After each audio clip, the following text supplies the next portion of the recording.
Team Fortress 2 es un juego que se caracteriza, entre muchas otras cosas, por no ser un juego pay to win, es decir, nadie tendrá mejores o peores armas, nadie tendrá ventajas sobre el otro en su equipamiento. Uses el arma que uses, no deberías tener problemas de enfrentarte a los demás, pero en algunos casos hay armas que quedan relegadas para el juego competitivo, dado que no son lo suficientemente poderosas para hacerle frente a los típicos equipamientos, e incluso a veces tus compañeros de equipo te piden que dejes de usarlas. Al parecer, Valve no nota cuando esto pasa, ya que cuando un arma es muy OP, todos reclaman inmediatamente por su nerfeo, mientras que las armas underpowered siempre son ignoradas por la comunidad, y por lo tanto, la compañía no recibe muchas quejas. Aquí les enseñaré cuáles son, en mi opinión, las 5 armas que más necesitan ser bufeadas o mejoradas. Número 5. La Babyface Blaster. Esta es una de las armas que fue nerfeada en la actualización Gunmetal del año pasado. Hasta le dediqué una animación humorística con Source Filmmaker. ¿Qué le hicieron a esta arma? Bueno, siempre tuvo la característica de que cuando respawnes con ella equipada, eras un poco más lento de lo normal, hasta que infligías daño a enemigos y se te llenaba una barra de boost, la cual te da una velocidad increíble si estaba completa. Pero se podía vaciar si hacías un doble salto, por lo cual debías evitar hacerlo si querías mantenerte así de rápido. Cosa que no era mucho problema, porque no es necesario esquivar proyectiles con doble salto si te movías como el correcaminos por todos lados. El problema llegó en la Gunmetal. Ahora, hacer un doble salto te vacía aún más la barra de boost. Pero lo peor, lo que casi mató al arma, es que ahora si recibes daño, también se vacía la barra de boost, y volverás a moverte como una tortuga, quedando a merced de tus enemigos. Tal vez esto no sería tan malo, si no fuera por el hecho de que la barra se vacía sumamente rápido, pero muy rápido. Un escopetazo del scout más o menos bien dado, a media distancia te dejará casi vacía tu barra de boost, y serás muy vulnerable. En mapas abiertos como Hightower, Harvest, Turbine, sigue siendo una buena alternativa, pero en mapas más lineales como los de defensa y ataque, esta arma deberás prácticamente descartarla, porque no sirve más que para ser más lento y tener 2 balas menos. En mi opinión ya no debería ser penalizado hacer doble salto, ya que así al menos también tendrías más chance de esquivar los ataques enemigos, o por lo menos que el daño recibido no te disminuya de manera tan significativa el boost. Número 4. El Scorch Shot. Creo que nada puede superar a la escopeta o a la flare como arma secundaria del Pyro. El detonator ya me parece algo que no vale la pena, pero el Scorch Shot es simplemente una empeora directa del detonador. Solo sirven en el caso de que estés equipado con el Frog y quieras cargar tu barra de o para empujar a enemigos en una teletrap en Onward, cosa que ya se puede hacer más fácil con el Air Blast. Hace menos daño que las demás pistolas de bengalas, y además su salto es peor que el del mismo detonator.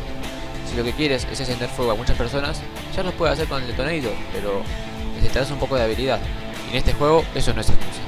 Para mí, por lo menos, esta arma tiene que hacer el mismo daño que hace el detonator. ¿Qué quieren que les diga? Número 3. La Cleaner's Carbine.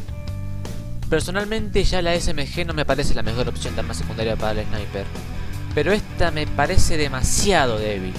Hace poco en la Attack Break hicieron que ahora puedas activar los mini críticos cuando quieras, rellenando una barra de daño, lo cual al menos le dio un poco más de utilidad para hacer un poco el tonto, boyoteando o usando el Bushwhacker.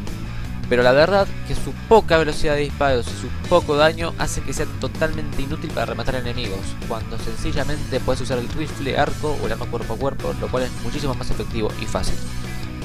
Este arma necesita urgente un buff para el daño o para la velocidad de disparo, cualquiera de las dos cosas, porque la verdad no sirve. Número 2. El Sharpness Volcano Fragment. El fragmento volcánico. Recuerdo cuando era noob y usaba esta arma solo porque su diseño era muy épico, aunque no tardé en darme cuenta lo inútil que es.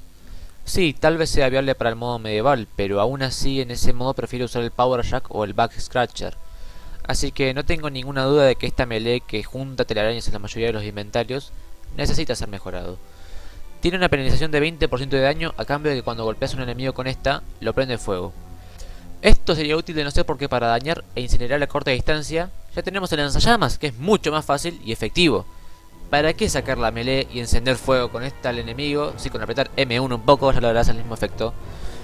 Una solución podría ser agregarle mini críticos por golpear a un enemigo en llamas, lo cual pasaría a causar 70 de daño. Eso creo que sería lo mínimo y ya le haría un arma más viable.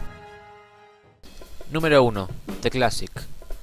Desde el primer momento que pusieron este rifle en la actualización Load and War, me di cuenta de que a pesar de que es divertido hacer headshots no-scopes, te convierte solo en eso, en alguien que se divierte haciendo no-scopes, y que además es muy lioso usarla por primera vez. Repasamos sus stats. Tiene la ventaja de que puedes recargar disparos sin apuntar con la mira, y puede hacer headshots no-scopes, es decir, sin apuntar. Las desventajas son que solo puedes hacer headshots cuando la carga está lista. Hace 10% menos de daño por body shot y además, mientras cargas un disparo, sea con la mira puesta o no, estarás casi inmovilizado. Es decir, que debes quedarte quieto como una estatua esperando que el tiro cargue, para después intentar hacer un headshot. Si lo ponemos en una situación seria, esta arma no sirve más que para disparar noscopes no recargados al cuerpo que solo hacen 40 puntos de daño, hasta que el sniper tenga el tiempo suficiente para intentar recargar un tiro, rezando porque ese tiempo valga de algo, no aparezca un sniper enemigo y logre matar a alguien con él.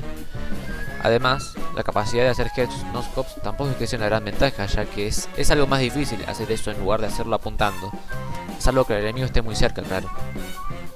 Con cualquier otro rifle, es tan fácil como meter uno o dos headshots rápidos y matar al enemigo.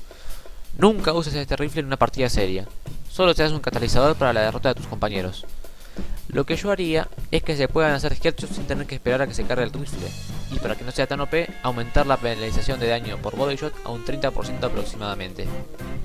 Esperemos que Valve se ponga las pilas con el balanceo de armas, ya que ahora se viene el matchmaking, y lo ideal sería que en este modo no se limite todo a una o dos armas por clase, que la variedad de armas se pueda disfrutar y aprovechar para que cada uno juegue con el estilo que más le guste. Espero que les haya gustado este top.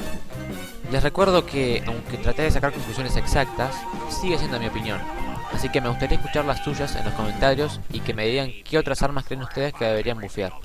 Nos vemos y hasta pronto.